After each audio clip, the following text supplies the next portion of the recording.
Hello guys. तो आज हम देखेंगे सैम्पलिंग थ्योरम के बारे में। हमने देखा था कि सैम्पलिंग थ्योरम हमें एनालॉग टू डिजिटल करने के बीच में एक बहुत बड़ी प्रोसेस होती है, सैम्पलिंग भी। तो सैम्पलिंग में सबसे पहले हम एनालॉग सिग्नल, हमें पता है ये कंटिन्यूस सिग्नल होता है, और ये डिस्क्रीट सिग्नल ये हमारा डिजिटल है। इसमें हमने पल्स ट्रेड लिया है। पल्स ट्रेड मतलब उसका एम्पलीट्यूड सेम होता है। ये देखिए, इसका एम्पलीट्यूड सेम है सारे पॉइंट्स का। तो इन दोनों को मिलाकर जो हमारा बनता है वो होता है सैम्पलिंग। हमें इसकी ज़रूरत क्यों होती है? क्योंकि हमारा जो जो कंप्यूटर होता है उसे सिर्फ डिजिटल ही समझ में आता है। डिजिटल में ही सब कुछ समझ में आता है। जो भी हमारा एनालॉग होता है उसे हमें डिजिटल में कन्वर्ट करना ही पड़ता है। इसलिए हम ए टू डी कन्वर्टर का यूज़ करते हैं पहले एनालॉग टू डिजिटल करने के लिए। तो इसमें हम क्या करेंगे, सबसे पहले हमने एनालॉग देखा, ये कंटिन्यूअस है और ये हमारा डिस्क्रीट है। ओके, ये कंटिन्यूअस और डिस्क्रीट है, इन दोनों के दूसरे नाम है। तो इन दोनों को मिला के हमारा जो डायग्राम बनेगा वो हमारा सैम्पलिंग का होगा। ओके,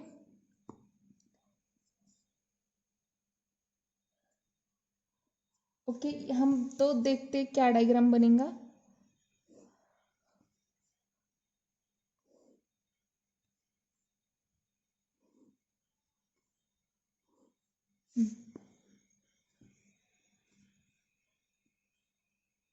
तो देखो, ये एनालॉग सिग्नल था, हमने इसे डिस्क्रीट में कन्वर्ट करने की पहली प्रोसीजर कैसे की है। ये एनालॉग था, ये कंटिन्यूअस था, तो हमने डिस्क्रीट को करने के लिए इन दोनों को मिला के इसे सैम्पलिंग करके इसे ऐसा बना दिया।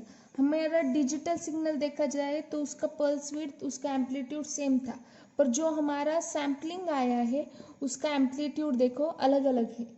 तो ऐसे हमारा ये बनता है। ये कंटिन्यूअस नहीं है तो ये हम डॉटेड में दिखाते। तो इसका सबसे मेन सैम्पलिंग हम करते हैं डिजिटल में कन्वर्ट करने के लिए। इसका अगर ये सब एडवांटेज ही ले लो, क्योंकि हमारा कंप्यूटर को डिजिटल ही समझ में आता है, इसलिए हम कन्वर्ट करते हैं। इसका डिसएडवांटेज में आप कह सकते हैं कि हमें पता नहीं चलता कि ये कैसा है। अगर मैं बात करूँ तो ये यहाँ से यहाँ तक वो पहुँचा कैसे, ये ऐसे भी जा सकता है, ये ऐसे भी जा सकता है, ये ऐसे कुछ भी जा सकता है। तो हमारी जो बीच की इंफॉर्मेशन होती है ये यहाँ की हमेशा मिसिंग रहती है। ओके, ये हमें याद रखना है। ये सैम्पलिंग में भी ऐसा ही होता है, इसलिए आगे हम और भी ये प्रोसीजर यूज़ करेंगे। एक्चुअली डिजिटल मतलब ही डिस्क्रीट होता है। अगर हमें एडवांस चाहिए तो डिस्क्रीट ही मिलेगा हमें वैसे ही। तो सैम्पलिंग थ्योरम क्या होता है? मोस्ट पॉपुलर थ्योरम है ये सैम्पलिंग थ्योरम। तो इस सैम्पलिंग थ्योरम में ये जो डब्ल्यू एस है, ये जो हम इसे ओमेगा कहते हैं, इसे डब्ल्यू नहीं कहा जाएगा। अब देखने में आपको डब्ल्यू लगेगा पर ये ओमेगा है हमारा। ओमेगा यस क्या होता है? हमारी सैम्पलिंग की फ्रीक्वेंसी होती है। किसकी? ये हमारा जो सैम्पलिंग है, अगर हम इस एम्पलीट्यूड की बात करें तो ये इसकी फ्रीक्वेंसी है, इसकी ये फ्रीक्वेंसी है, इस पॉइंट की ये फ्रीक्वेंसी।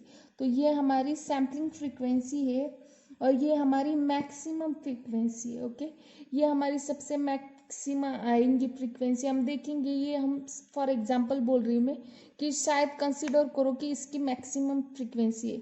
तो ओके, तो हमारी जो सैम्पलिंग फ्रीक्वेंसी है ये हमेशा ग्रेटर होनी चाहिए मैक्सिमम फ्रीक्वेंसी के 2 टाइम्स। ओके, ये ऐसा क्यों है इसको मैं और एक इसमें एग्जांपल में समझाती हूँ आपको।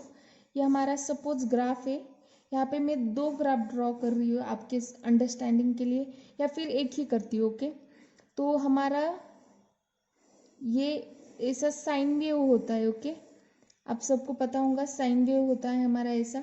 तो हम जब भी कोई पॉइंट पर अगर हमें हमारे इसमें कोई प्रॉब्लम आए, या फिर हम ये एग्जांपल ऐसे ले कि हम हमारा जो लोड कर्व होता है, जो हमारे पूरे दिन में इलेक्ट्रिसिटी कैसी आ रही वो चेक करने के लिए हम जो लोड कर्व देखते हैं वो, तो वो लोड कर्व में हम हर 1 घंटे के बाद, सपोज कि नहीं किया, हम हर 1 घंटे के बाद इलेक्ट्रिसिटी को चेक कर रहे कुछ पॉइंट पर। तो क्या होता है, यहाँ पे हम चेक कर रहे हैं, तो हमने चेक किया तो ये यहाँ पे ये पिक करके जा चुका है, पर हमें ये पता नहीं चला। इस वजह से क्योंकि हम 1 घंटे के टाइम स्पैन में ये कर रहे थे। तो सैम्पलिंग की ज़रूरत क्या है हमें, जो भी मैंने आपको कल एग्जांपल दिया था, जैसे कि मैं ब्लिंक कर रही हूँ, तो मैं अगर 1 मिनट में ब्लिंक कर रही हूँ, 1 मिनट लगता है मुझे ब्लिंक करके आंखें खोलने में, तो ये मेरा बहुत ज़्यादा टाइम हो गया सैम्पलिंग का, तो मुझे वो 1 सेकंड चाहिए। यहाँ कैसे हो रहा है, ये हम एक एक आवर के बाद देख रहे। अगर हम, ये हमारा साइन वेव है, तो अगर हम ये कम से कम टाइम में देखें जितना, तो उतनी कम एरर हमें आएंगी। ओके, तो वैसा होगा, इसलिए ये सैम्पलिंग नेसेसरी है। और ये सैम्पलिंग ऐसे होती है, हमने कन्वर्ट किया। इसका आगे भी हम सैम्पलिंग और होल्ड करते हैं, वो क्या होता है वो अगले वीडियो में देखें। Thanks for watching guys.